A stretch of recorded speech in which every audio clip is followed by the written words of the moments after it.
En France, la restauration collective regroupe l'ensemble des repas servis en collectivité hors du domicile privé.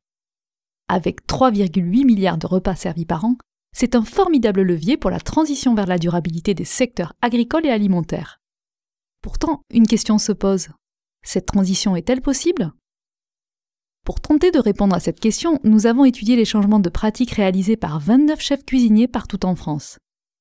À partir de ces expériences, nous pouvons confirmer que la transition des cantines vers la durabilité est possible et nous avons identifié 4 itinéraires de transition.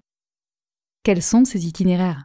Présentons d'abord les 2 premiers groupes qui correspondent à de petits restaurants très agiles et durables. Les défricheurs regroupent les pionniers de la transition. Ils commencent par introduire des produits bio et peu à peu changent l'ensemble de leurs pratiques pour parvenir à 71% de bio en moyenne, un repas végétarien par semaine, de multiples mesures de lutte contre le gaspillage et aucun produit ultra transformé utilisé.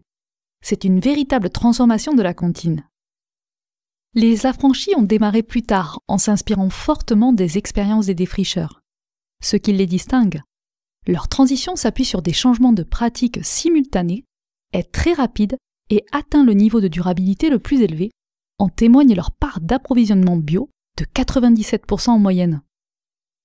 Présentons à présent les 2 derniers groupes qui correspondent à de plus grands restaurants créateurs de filières alimentaires sur leur territoire. Les navigateurs ont opéré une transition plus lente que les 2 premiers groupes avec la mise en place des filières d'approvisionnement. Au final, ils conservent une certaine marge d'amélioration avec 36% de bio en moyenne, une utilisation occasionnelle d'aliments ultra transformés, un repas végétarien par semaine et de multiples mesures de lutte contre le gaspillage. Le dernier groupe, les bâtisseurs, regroupe des restaurants complexes pour mener une transition, tant par leur taille que par leur organisation. C'est pourquoi ces cuisines ont mis en œuvre des transitions graduelles et plus lentes.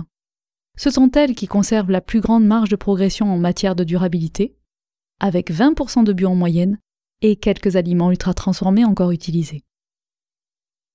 Pour conclure, voici 4 points transversaux aux 4 groupes. D'abord, la transition s'est opérée à faible coût, à personnel constant, avec les installations en place et un surcoût limité sur l'achat de denrées.